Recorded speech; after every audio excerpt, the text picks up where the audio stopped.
Hello everyone, the study top में आप लोगों का स्वागत है। आज हम एडिटेरिया का स्मरणीय तथ्य सार संग्रह जो कि 5000 प्लस एमसीक्यू में दिया हुआ है, उसमें आज हम मध्यकालीन भारत का मास्टर वीडियो को देखेंगे। जो लोग मेरे चैनल पर नहीं हैं, प्लीज़ मेरे चैनल को लाइक एंड सब्सक्राइब ज़रूर कीजिए, साथ में बेल आइकन को प्रेस कर दीजिए ताकि जो भी नोटिफिकेशन, जो भी वीडियो हम अपलोड करें आप तक पहुंच जाए।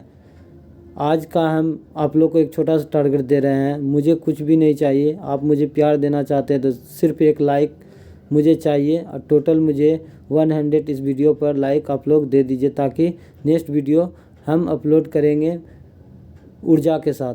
नेक्स्ट पूरा क्वेश्चन हम देख लेते हैं इसी वीडियो में। चलते एक एक क्वेश्चन का हम डिस्कशन करते हैं आप लोगों के साथ। पहला क्वेश्चन देखिए।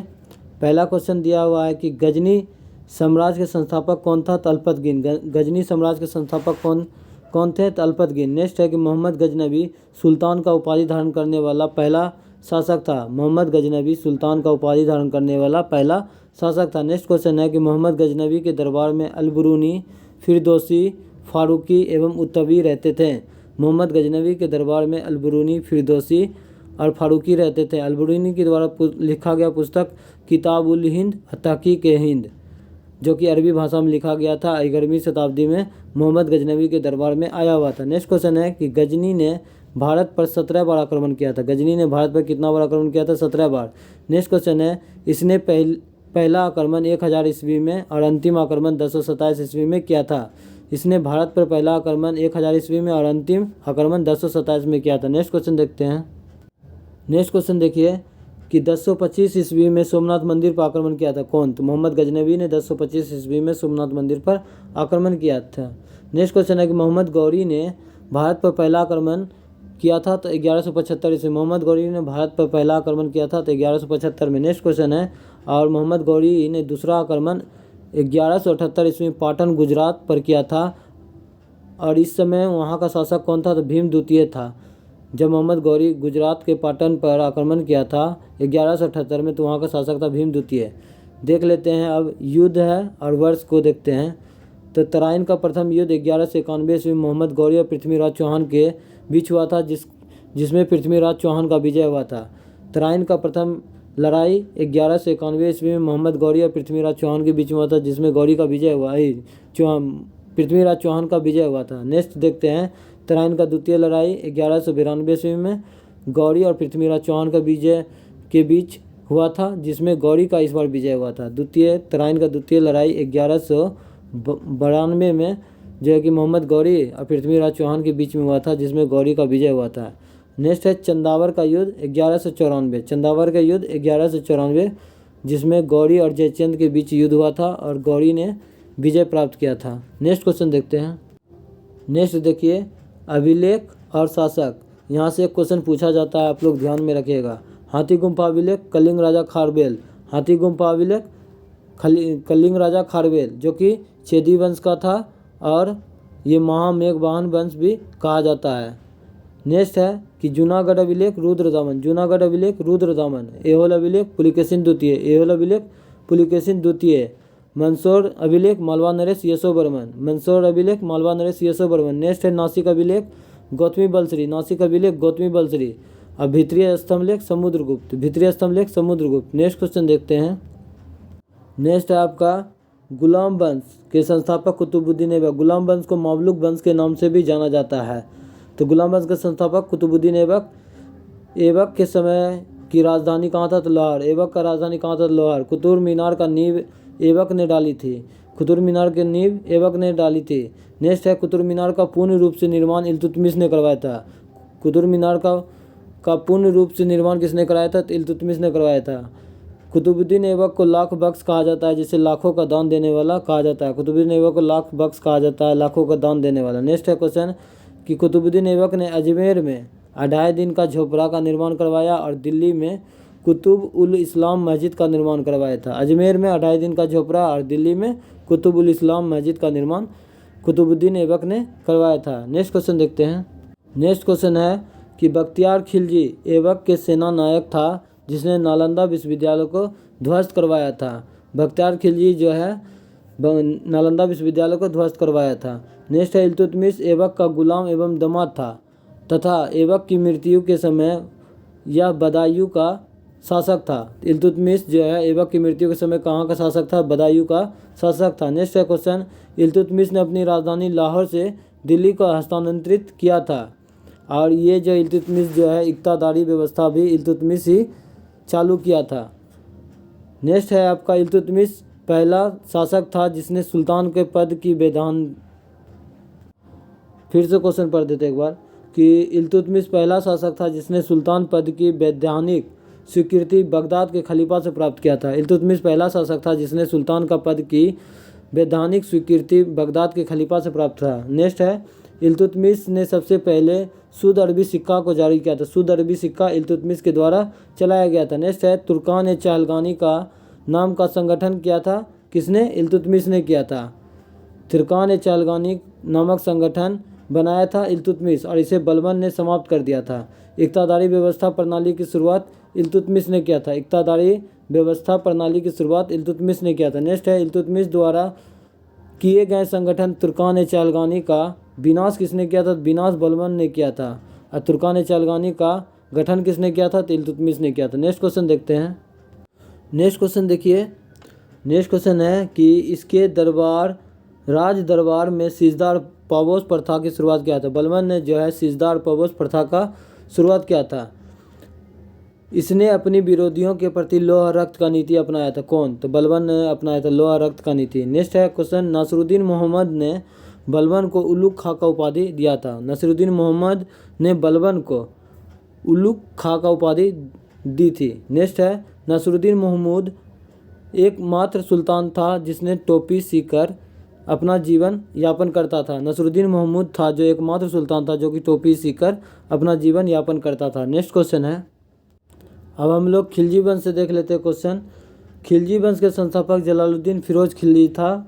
खिलजी वंश के संस्थापक जलालुद्दीन फिरोज खिलजी था। अलाउद्दीन खिलजी के समय इस वंश का सर्वाधिक विस्तार हुआ था। खिलजी वंश का सर्वाधिक विस्तार किसके समय में हुआ था? तो अलाउद्दीन खिलजी के समय में ही हुआ था।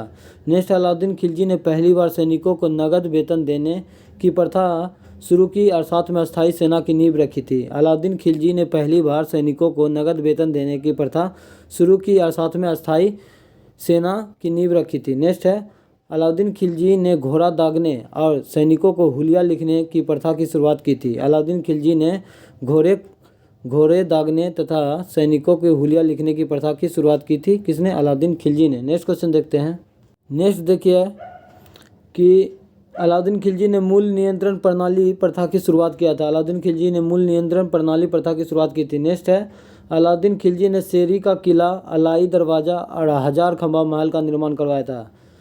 किसने करवाया था? अलाउद्दीन खिलजी ने शेरी का किला, अलाई दरवाज़ा और 1000 खंबा महल का निर्माण अलाउद्दीन खिलजी ने करवाया था। अलाउद्दीन खिलजी ने स्वयं को सिकंदर सानी के उपाधि से विभूषित किया था। अलाउद्दीन खिलजी ने स्वयं को सिकंदर सानी की उपाधि से विभूषित किया था। और अलाउद्दीन खिलजी के समय में जो है ना भू राजस्व का दर उपज का आधा मतलब 50% भाग था। अलाउद्दीन खिलजी के समय भू राजस्व की दर का उपज का आधा था जो कि 50% था। नेक्स्ट है, दक्षिण भारत विजय हेतु अलाउद्दीन खिलजी ने मलिक काफूर को नियुक्त किया था। दक्षिण भारत पर विजय प्राप्त करने के लिए अलाउद्दीन खिलजी ने मलिक काफूर को नियुक्त किया था। नेक्स्ट क्वेश्चन देखते हैं।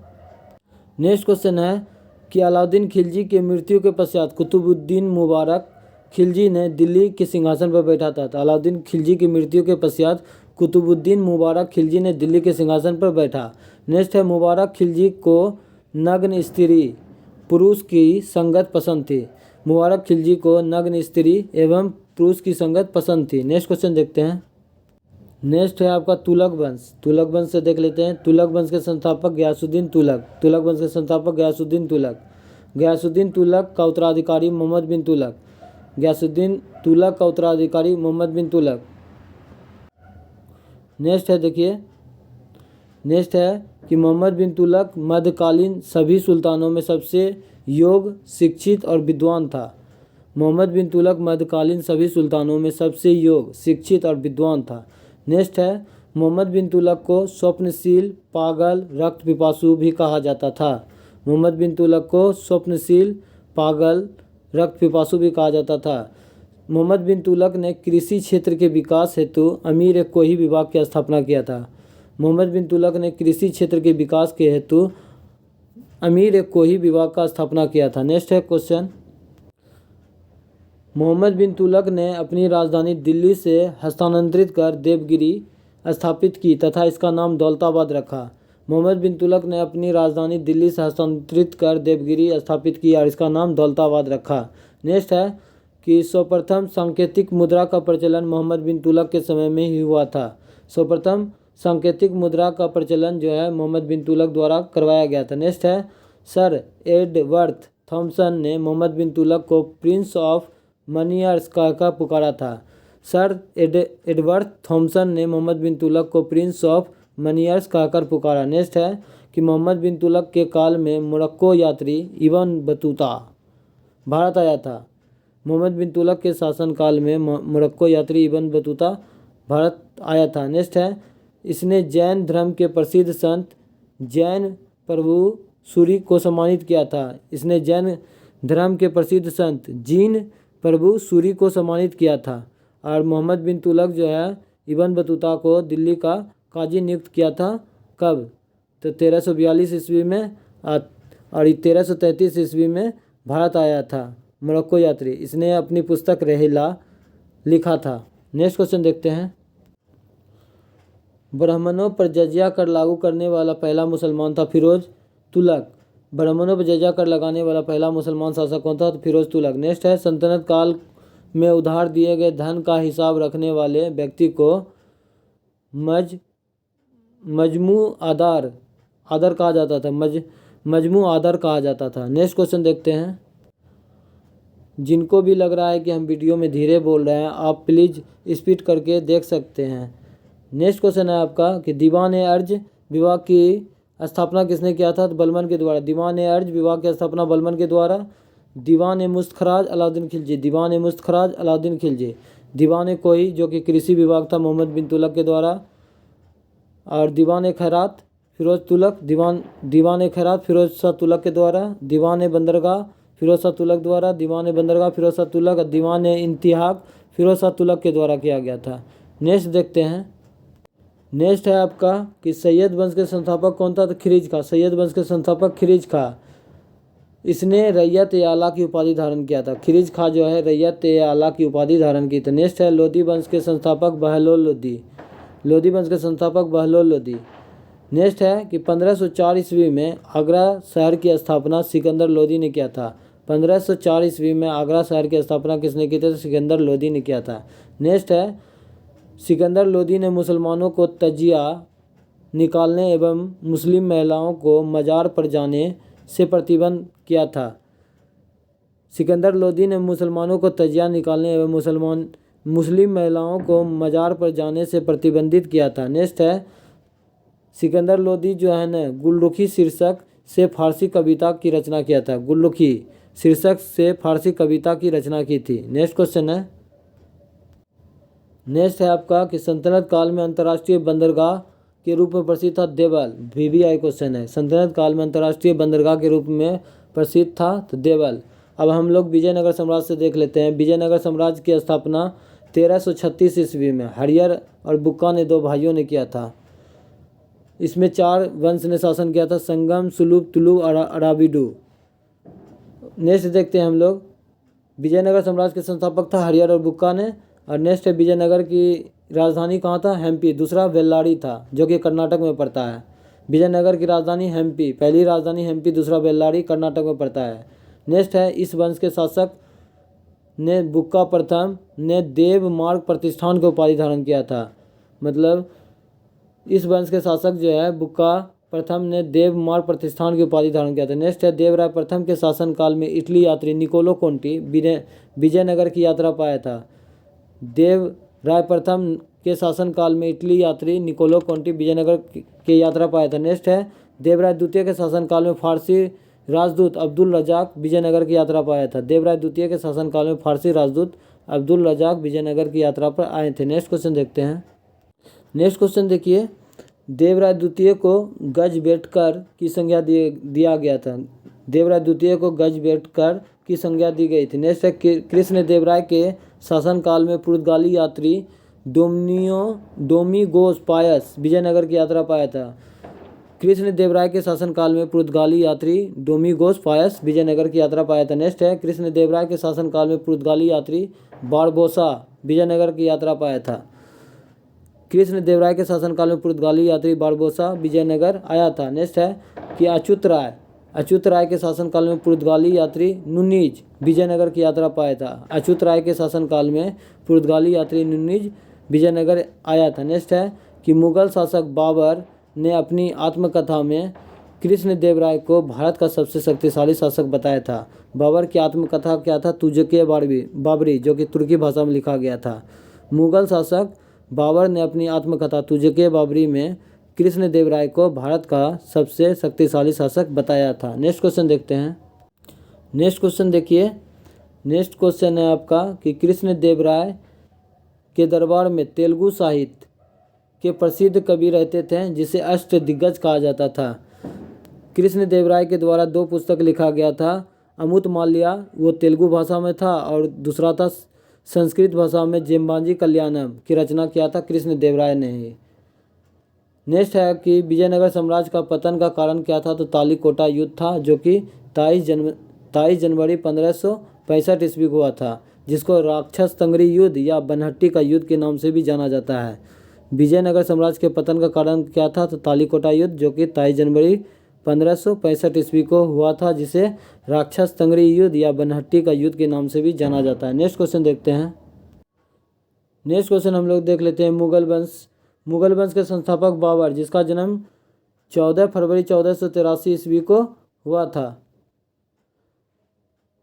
इसने बादशाह की उपाधि धारण किया था। बाबर ने बादशाह की उपाधि धारण किया था और इसने गाजी का भी उपाधि धारण किया था। खानवा के युद्ध में इसने जिहाद का नारा दिया था। बाबर जो है खानवा के युद्ध में कब हुआ था? 1527 ईस्वी में खानवा का युद्ध हुआ था। अब पानीपत का प्रथम युद्ध 1526 ईस्वी में हुआ था, दूसरा खानवा का युद्ध हुआ था। नेक्स्ट है कि इसने भारत पर 5 बार आक्रमण किया था। बाबर जो है भारत पर कितने बार आक्रमण किया था? तो 5 बार। नेक्स्ट है कि पानीपत का प्रथम युद्ध में पहली बार तोपखाना का प्रयोग बाबर ने किया था। पानीपत के प्रथम युद्ध में पहली बार तोपखाना का प्रयोग किसने किया था? तो बाबर ने किया था। नेक्स्ट क्वेश्चन देखते हैं। नेक्स्ट क्वेश्चन देखिए कि बाबर ने अपनी आत्मकथा बाबरनामा तुर्की भाषा में लिखा गया। पूछा जाता है कि बाबर ने अपनी आत्मकथा बाबरनामा किस भाषा में लिखा गया है? तो तुर्की भाषा में, जिसका फारसी अनुवाद अब्दुल रहीम खान खाना ने किया था। तुर्की भाषा में तो बाबर स्वयं अपना आत्मकथा लिखा था, लेकिन इसका फारसी अनुवाद जो है अब्दुल रहीम खान खाना ने किया था। नेक्स्ट है, देखते हैं, युद्ध है, वर्ष दिया हुआ है, पक्ष और परिणाम। तो प्रथम देख लेते हैं, पानीपत का प्रथम युद्ध 21 अप्रैल 1526 ईस्वी को, डेट के साथ याद रखिएगा, डेट ही पूछा जाता है एग्जाम में। पानीपत का प्रथम युद्ध 21 अप्रैल 1526 ईस्वी को इब्राहिम लोदी और बाबर के बीच में हुआ था, जिसमें बाबर का विजय हुआ था। नेक्स्ट है खानवा का युद्ध, ये हुआ था 1527 ईस्वी में राणा सांगा और बाबर के बीच में, जिसमें बाबर विजय हुआ था।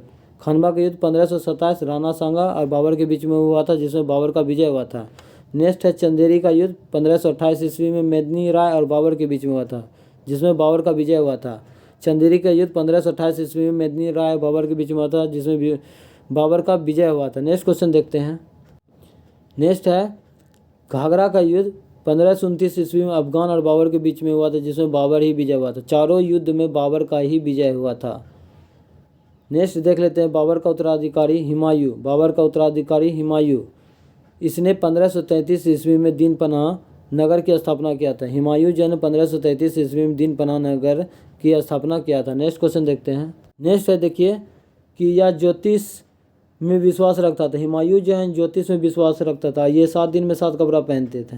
नेक्स्ट है 25 जून 1539 ईस्वी को शेर खां एवं हिमायू के बीच में चौसा का युद्ध हुआ था। चौसा का युद्ध कब हुआ था? तो 25 जून 1539 ईस्वी को हुआ था और इसमें शेर खां का विजय हुआ था। शेर खां का विजय हुआ था। नेक्स्ट क्वेश्चन है 17 मई 1540 ईस्वी को शेर खां एवं हिमायू के बीच में बिलग्राम या कन्नौज का युद्ध कब हुआ था? तो 1540 ईस्वी को हुआ था।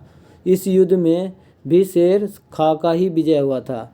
नेक्स्ट क्वेश्चन देखते हैं। कन्नौज का युद्ध में हार के पश्चात हिमायू जो है ना 15 वर्ष के लिए निर्वासित जीवन व्यतीत करने लगा था। कन्नौज के युद्ध कन्नौज के युद्ध में हारने के पश्चात हुमायूं जो है 15 वर्ष के लिए निर्वासित जीवन व्यतीत करने लगा। नेक्स्ट है कि पुनः 1555 ईस्वी में इसने पंजाब के सूरी शासक सिकंदर को पराजित कर दिल्ली के गद्दी पर बैठा था। पुनः 1555 ईस्वी में इसने पंजाब के सूरी शासक सिकंदर को पराजित कर दिल्ली के गद्दी पर बैठा था। नेक्स्ट क्वेश्चन देखते हैं। नेक्स्ट है आपका कि हुमायूं नामा की रचना किसने किया था? तो उसका बहन जो है गुलबदन बेगम ने किया था। हुमायूं नामा की रचना गुलबदन बेगम ने किया था, जो कि बहन थी। और हुमायूं का मृत्यु जो है न सीढ़ी से गिरने के पश्चात हो गया था। नेक्स्ट है कि देवरा का युद्ध कब हुआ था? तो देवरा का युद्ध 1531 ईस्वी में। देवरा का युद्ध 1531 ईस्वी में। सरहिंद का युद्ध 1555 ईस्वी में। सरहिंद का युद्ध 1555 ईस्वी में। नेक्स्ट है देखिए, शेरशाह सूरी को शेर खां का उपाधि किसने दिया था? तो बाहर खां लोहानी ने दिया था। शेरशाह सूरी को शेर खां को उपाधि किसने दिया था? तो बाहर खां लोहानी ने दिया था। शेरशाह ने काबुलियत और पट्टा प्रथा की शुरुआत किया था। शेरशाह ने काबुलियत और पट्टा प्रथा की शुरुआत किया था। शेरशाह ने जो है 1541 ईस्वी में पाटलिपुत्र को पुनः पटना के नाम से स्थापित किया था। शेरशाह सूरी ने 1541 ईस्वी में पाटलिपुत्र को पुनः पटना के नाम से स्थापित किया था। नेक्स्ट क्वेश्चन देखते हैं। शेरशाह ने किला ए कुन्हा नामक मस्जिद का स्थापना किया था। शेरशाह ने किला ए कुन्हा नामक मस्जिद की स्थापना की थी। नेक्स्ट क्वेश्चन देखते हैं। अब हम लोग मुगल सम्राट अकबर के बारे में देखते हैं। तो सम्राट अकबर का राज्याभिषेक हुआ था 14 फरवरी 1556 ईस्वी को। कहाँ हुआ था? तो कालानौर में हुआ था। राजा राणा बीरसाल के महल में हुआ था। अकबर का राज्याभिषेक कहाँ हुआ था? 14 फरवरी 1556 ईस्वी को कालानौर में हुआ था। नेक्स्ट है, अकबर का संरक्षण कौन था? बैरम खां। अकबर का संरक्षण कौन था? तो बैरम खां था। नेक्स्ट है कि 5 नवंबर 1556 ईस्वी को अकबर और हेमू के बीच में पानीपत का द्वितीय लड़ाई हुई थी, जिसमें अकबर का विजय हुआ था। 1556 ईस्वी में अकबर और हेमू के बीच में पानीपत का द्वितीय लड़ाई हुई, जिसमें अकबर का विजय हुआ था। नेक्स्ट है 18 जून 1576 ईस्वी को, डेट याद रखिएगा, अकबर और महाराणा प्रताप के बीच में हल्दी घाटी का युद्ध हुआ था, जिसमें अकबर का विजय हुआ था। हल्दी घाटी का युद्ध कब हुआ था? 18 जून 1576 ईस्वी को, अकबर और महाराणा प्रताप के बीच। नेक्स्ट है, हल्दी घाटी के युद्ध में मुगल सेना का नेतृत्व किसने कर रहा था? तो मान सिंह ने कर रहा था। हल्दी घाटी का युद्ध में मुगल सेना का नेतृत्व किसने कर रहा था? तो मान सिंह ने कर रहा था। नेक्स्ट क्वेश्चन देखते हैं। अकबर ने जैन धर्म के विद्वान हरि विजय सूरी को जगत गुरु का उपाधि दिया गया था। फिर से क्वेश्चन हम देख लेते हैं। अकबर ने जैन धर्म के विद्वान हरि विजय सूरी को जगत गुरु का उपाधि दी थी। अकबर ने जैन धर्म के विद्वान हरि विजय सूरी को जगत गुरु की उपाधि दी गई थी। नेक्स्ट है, जब्ती प्रणाली की शुरुआत अकबर के शासनकाल में हुआ था। जब्ती प्रणाली की शुरुआत अकबर के शासनकाल में हुआ था। मुगल काल में 10 साल बंदोबस्त की व्यवस्था की शुरुआत टोडरमल ने किया था। 1580 ईस्वी में किया था। मुगल काल में 10 साला बंदोबस्त की स्थापना टोडरमल के द्वारा किया गया था 1580 ईस्वी में। मगर जब्ती प्रणाली की शुरुआत अकबर के शासनकाल में हुआ था। नेक्स्ट है, दीन ए इलाही धर्म को स्वीकार करने वाला प्रथम और अंतिम हिंदू शासक बीरबल था। दीन ए इलाही धर्म को स्वीकार करने वाला प्रथम और अंतिम हिंदू शासक कौन था? तो बीरबल था। दीन ए इलाही सम्मत की शुरुआत अकबर जो है ना 1583 ईस्वी में किया था। नेक्स्ट क्वेश्चन देखते हैं। अकबर के समय में दशवंत, बसावंत और अब्दुर समद प्रसिद्ध चित्रकार थे। अकबर के समय में दशावंत, बसावन और अब्दुल समद जो था चित्रकार थे। नेक्स्ट क्वेश्चन देखते हैं। नेक्स्ट है, इसने तानसेन को कंठाभरण वाणी विलास का उपाधि दिया था। अकबर जो है किसे दिया था? तो तानसेन को जो है ना कंठाभरण वाणी विलास का उपाधि दिया था। नेक्स्ट है, अनुवाद विभाग की स्थापना अकबर ने किया था। अनुवाद विभाग की स्थापना अकबर ने किया था। अकबर ने गुजरात विजय के उपलक्ष्य में बुलंद दरवाज़ा का निर्माण करवाया था। अकबर जो है गुजरात विजय के उपलक्ष्य में बुलंद दरवाज़ा का निर्माण करवाया था। नेक्स्ट है, अकबर जो है नगारा संयंत्र वाद्य यंत्र बजाने में निपुण था। अकबर जो है नगारा वाद्य यंत्र बजाने में निपुण थे। नेक्स्ट है कि इसके दरबार में नवरत्न रहते थे। अकबर के दरबार में नवरत्न रहते थे। नेक्स्ट है, इसके शासन प्रणाली की प्रमुख विशेषता था मनसबदारी व्यवस्था। अकबर के शासन प्रणाली की प्रमुख विशेषता क्या था? तो मनसबदारी प्रणाली। व्यवस्था। नेक्स्ट है इसके शासनकाल में आगरा का लाल किला, बुलंद दरवाज़ा। फिर से एक बार देख लेते हैं क्वेश्चन को। अकबर के शासनकाल में आगरा का लाल किला, बुलंद दरवाज़ा, पंचमहल, दीवाने खास, इलाहाबाद का किला, लाहौर का किला का निर्माण करवाया था। अकबर के शासनकाल में जो है आगरा का किला, बुलंद दरवाज़ा, पंचमहल जो कि फतेहपुर सीकरी में है, दीवाने खास, इलाहाबाद का किला, लाहौर का किला का निर्माण अकबर ने करवाया था। अकबर ने अब्दुल सम्मद को शेरी कलम और मोहम्मद हुसैन कश्मीरी को जेरी कलम की उपाधि दिया था। अकबर जो है अब्दुल सम्मद को शेरी कलम का उपाधि और मोहम्मद हुसैन कश्मीरी को जेरी कलम का उपाधि दिया था। नेक्स्ट देख लेते हैं हम लोग।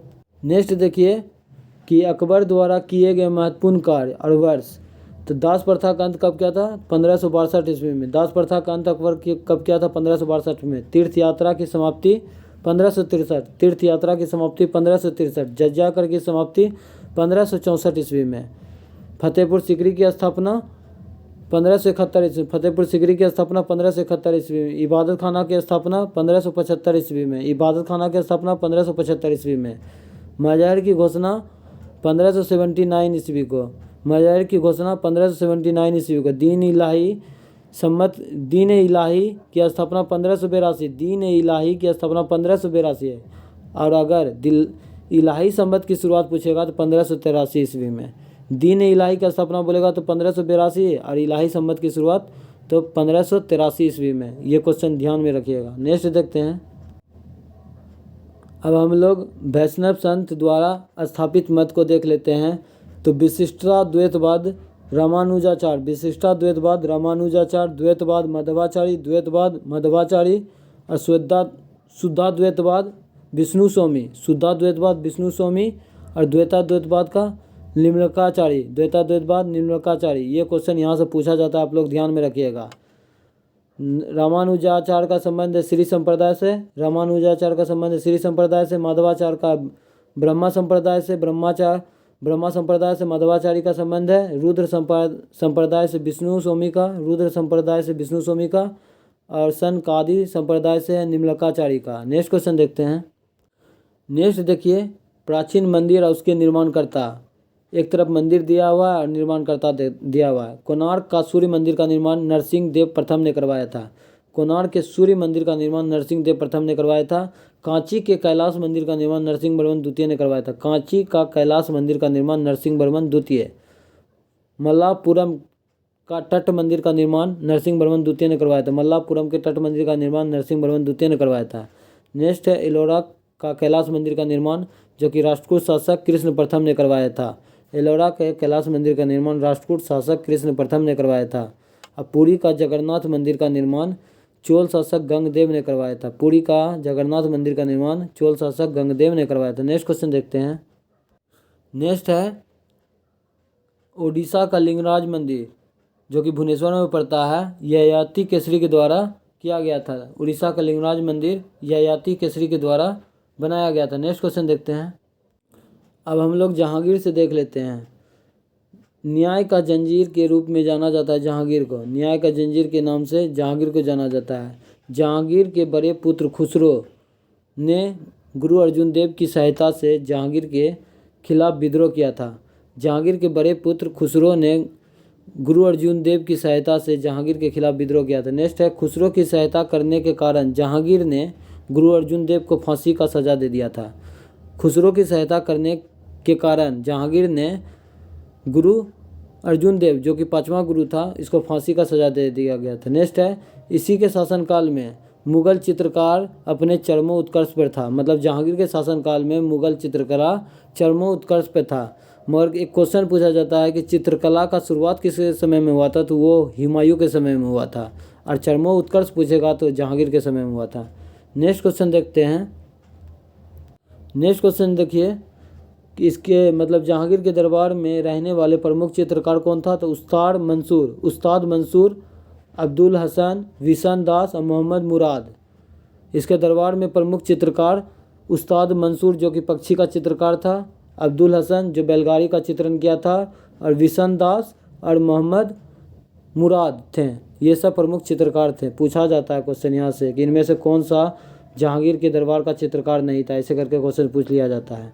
नेक्स्ट है, इसने संस्कृत भाषा में विद्वान जगन्नाथ को पंडित राज की उपाधि दिया था। संस्कृत भाषा के विद्वान जगन्नाथ को पंडित राज का उपाधि दिया था। नेक्स्ट है, अशोक के कौशाम्बी स्तंभ पर जहांगीर का लेख उत्कीर्ण है।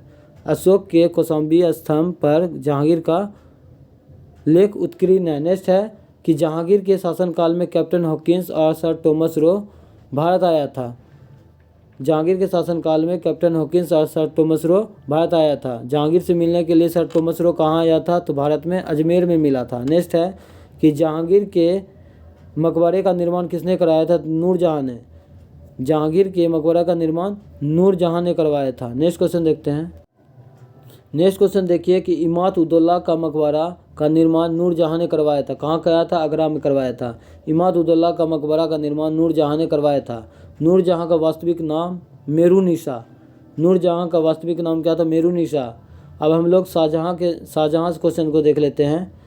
मुगल सिंहासन पर बैठने वाला प्रथम शासक शाहजहाँ था। मुगल सिंहासन पर बैठने वाला प्रथम शासक कौन था, तो शाहजहाँ था। और अंतिम मुगल बादशाह कौन था, तो मोहम्मद शाह था। मयूर सिंहासन का निर्माण करवाया था शाहजहाँ, और मयूर सिंहासन पर बैठने वाला अंतिम मुगल शासक मोहम्मद शाह था। सॉरी, गलती हो गया था मेरा। नेक्स्ट है कि ताजमहल का निर्माण करने वाला प्रमुख स्थापत्य कला उस्ताद अहमद लाहौरी था। ताजमहल का निर्माण करने वाला प्रमुख स्थापत्य कलाकार कौन था, तो उस्ताद अब्दुल लाहौरी था। नेक्स्ट है, शाहजहाँ के शासनकाल में स्थापत्य कला का स्वर्ण युग कहा जाता है। शाहजहाँ के शासनकाल को स्थापत्य कला का स्वर्ण युग कहा जाता है। नेक्स्ट क्वेश्चन देखते हैं। नेक्स्ट है कि दारा शिकोह शाहजहाँ का पुत्र था। दारा शिकोह जो है शाहजहाँ का पुत्र था। दारा शिकोह ने सीर अकबर के नाम से उपनिषद का अनुवाद करवाया था। दारा शिकोह ने सीर अकबर के नाम से उपनिषदों का अनुवाद करवाया था। इसके अतिरिक्त इसने भगवत गीता, रामायण का फारसी में अनुवाद करवाया। भगवत गीता का और रामायण का भी फारसी अनुवाद करवाया। नेक्स्ट है, दारा शिकोह को शाह बुलंद इकबाल के रूप में जाना जाता है। दारा शिकोह को शाह बुलंद इकबाल के नाम के रूप में जाना जाता है। नेक्स्ट है, शाहजहाँ को औरंगजेब ने आगरा के किला में बंदी बनाकर रखा था। शाहजहाँ को औरंगजेब ने आगरा के किला में बंदी बनाकर रखा था। नेक्स्ट क्वेश्चन देखते हैं। प्रमुख युद्ध देख लेते हैं। तो घरमट का युद्ध अप्रैल 1658 ईस्वी में था। घरमट का युद्ध 1658 ईस्वी में औरंगजेब का विजय हुआ था। सामूगढ़ का युद्ध मई 1658 ईस्वी में औरंगजेब के समय में औरंगजेब विजय हुआ था। सामूगढ़ का युद्ध 1658 ईस्वी में औरंगजेब विजय हुआ था। नेक्स्ट है, देवराई का युद्ध मार्च 1659 ईस्वी में औरंगजेब का विजय हुआ था। देवराई के युद्ध में मार्च 1659 ईस्वी में औरंगजेब का विजय हुआ था। नेक्स्ट क्वेश्चन देखते हैं। अब हम लोग औरंगजेब को देख लेते हैं। मुगल सम्राट का एकमात्र शासक जिसका राज्याभिषेक 2 बार हुआ है, तो वो है औरंगजेब। औरंगजेब मुगल शासक है जिसका राज्याभिषेक 2 बार हुआ है। नेक्स्ट है, औरंगजेब ने अपना दूसरा राज्याभिषेक कब करवाया था, 1659 ईस्वी में। औरंगजेब ने अपना दूसरा राज्याभिषेक कब करवाया, तो 1559 ईस्वी में। नेक्स्ट है, औरंगजेब को जिंदा पीर के नाम से जाना जाता है। अन्याय के जंजीर के नाम से जहांगीर को, और जिंदा पीर औरंगजेब को। नेक्स्ट क्वेश्चन है कि इसने नौमा गुरु तेग बहादुर का हत्या करवा दिया था। सिख धर्म के नौमा गुरु तेग बहादुर का हत्या औरंगजेब ने करवा दी थी। नेक्स्ट क्वेश्चन देखिए कि औरंगजेब ने 1666 ईस्वी में शिवाजी को कैद कर जयपुर भवन में रखा था। औरंगजेब ने 1666 ईस्वी में शिवाजी को कैद करके कहाँ रखा था, तो जयपुर का भवन में रखा था। नेक्स्ट है, औरंगजेब ने पुनः जजिया कर 1679 ईस्वी में लागू किया था। औरंगजेब ने पुनः जजिया कर कब लागू किया था, तो 1679 ईस्वी में। नेक्स्ट है कि इसने प्रसिद्ध बीबी का मकबरा का निर्माण औरंगजेब ने करवाया था। कहाँ, औरंगाबाद में करवाया था। बीबी का मकबरा का निर्माण औरंगजेब ने करवाया था औरंगाबाद में, जो कि महाराष्ट्र में पड़ता है। नेक्स्ट है, औरंगजेब के शासनकाल में सर्वाधिक हिंदू अधिकारी नियुक्त हुआ था। औरंगजेब के शासनकाल में ही सर्वाधिक हिंदू अधिकारी नियुक्त हुआ था। इसने अपने दरबार में संगीत पर पाबंदी लगा दिया था। औरंगजेब ने अपने दरबार में संगीत पर पाबंदी लगा दी थी। नेक्स्ट है, नेक्स्ट क्वेश्चन देखिए कि 1686 ईस्वी में बीजापुर और 1687 ईस्वी में गोलकुंडा को मुगल साम्राज्य में मिला लिया था औरंगजेब ने। 1686 ईस्वी में बीजापुर को और 1687 ईस्वी में गोलकुंडा को मुगल साम्राज्य में किसने मिला लिया था? औरंगजेब ने। औरंगजेब के समय में सूबों की संख्या सर्वाधिक कितनी थी? 20 थी। औरंगजेब के समय में सूबों की संख्या कितनी थी? सर्वाधिक 20 था। नेक्स्ट है फाइकोइस बर्नियर ने औरंगजेब के चिकित्सा के रूप में जाना जाता है। औरंगजेब के चिकित्सक कौन था? तो बर्नियर था। नेक्स्ट है औरंगजेब जो है सुन्नी धर्म का अनुयायी था। औरंगजेब जो है सुन्नी धर्म के अनुयायी थे। नेक्स्ट क्वेश्चन देखते हैं। नेक्स्ट क्वेश्चन देखिए कि औरंगजेब के समय में जाट विद्रोह का नेतृत्व राजा राम एवं गोकुला ने किया था। औरंगजेब के समय में जाट विद्रोह का नेतृत्व किसने किया था? तो राजा राम और गोकुला ने किया था। नेक्स्ट है औरंगजेब जो है ना बीना बजाने में दक्ष था। औरंगजेब जो है बीना बजाने में दक्ष था। और अकबर नगारा को बजाता था अकबर और बीना औरंगजेब। नेक्स्ट क्वेश्चन देखते हैं। अब हम लोग जो है अंग्रेज एवं मराठों के मध्य में हुई महत्वपूर्ण संधियाँ देख लेते हैं। एक तरफ संधि एक तरफ वर्ष दिया हुआ है। सूरत का संधि कब हुआ था? तो 1775 में हुआ था। सूरत का संधि 1775। पुरंदर का संधि 1776। पुरंदर का संधि 1776। बरगांव का संधि 1779 ईस्वी में। बरगांव का संधि 1779। सलाबाई की संधि पूछा जाता है 1782 ईस्वी में, भी आई है। सलाबाई की संधि 1782 ईस्वी में। बेसिन की संधि 1802 ईस्वी में, ये भी पूछा जाता है। देवगांव की संधि 1803। ये तीनों ध्यान में रखिएगा। सलाबाई की संधि 1782, बेसिन की संधि 1802 और देवगांव की संधि 1803 ईस्वी में। नेक्स्ट क्वेश्चन देखते हैं। सलाबाई की संधि 1782, बेसिन की संधि 1802 और देवगांव की संधि कब हुआ था? तो 1803 ईस्वी को। नेक्स्ट है राजापुर घाट की संधि कब हुआ था? 1804 ईस्वी में। राजापुर घाट की संधि 1804 ईस्वी में। नागपुर की संधि 1816। नागपुर की संधि 1816। ग्वालियर की संधि 1817। ग्वालियर की संधि 1817। पूना की संधि 1817, ये याद रखिएगा। मंदसौर की संधि 1818, ये इंपॉर्टेंट है। मंदसौर की संधि 1818 में। नेक्स्ट क्वेश्चन देखते हैं। नेक्स्ट अब हम लोग शिवाजी से देख लेते हैं। मराठा साम्राज्य के संस्थापक शिवाजी। मराठा साम्राज्य के संस्थापक शिवाजी। औरंगजेब ने शिवाजी को राजा का उपाधि दी थी। औरंगजेब ने शिवाजी को राजा को उपाधि दी थी। नेक्स्ट है शिवाजी ने 1656 ईस्वी में रायगढ़ को अपनी राजधानी बनाया। शिवाजी ने 1656 ईस्वी को रायगढ़ को अपनी राजधानी बनाया। नेक्स्ट है शिवाजी और जयसिंह के बीच पुरंदर का संधि 1665 ईस्वी में हुआ था। शिवाजी और जयसिंह के बीच में पुरंदर का संधि कब हुआ था? तो 1665 ईस्वी में हुआ था। नेक्स्ट है 1674 ईस्वी में शिवाजी का राज्याभिषेक हुआ था।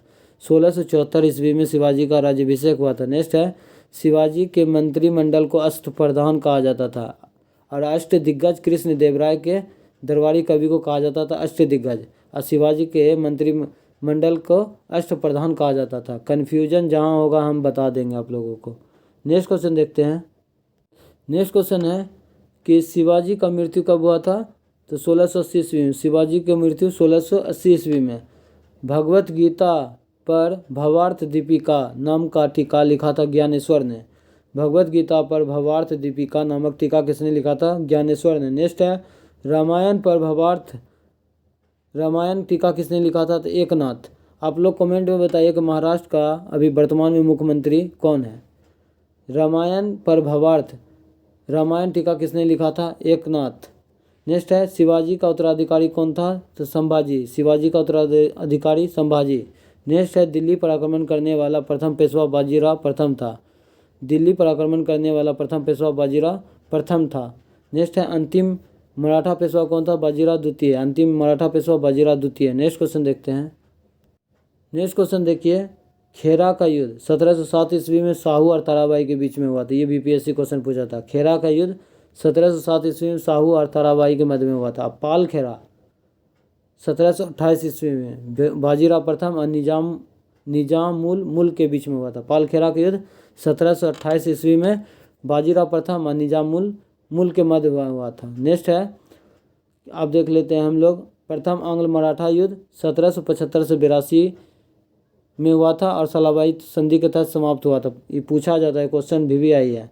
प्रथम आंग्ल मराठा युद्ध जो है कब हुआ था? 1775 से 82 और सलाबाई संधि के तहत समाप्त हुआ था। द्वितीय आंग्ल मराठा युद्ध जो है 1803 से 5 देवगांव की संधि के तहत।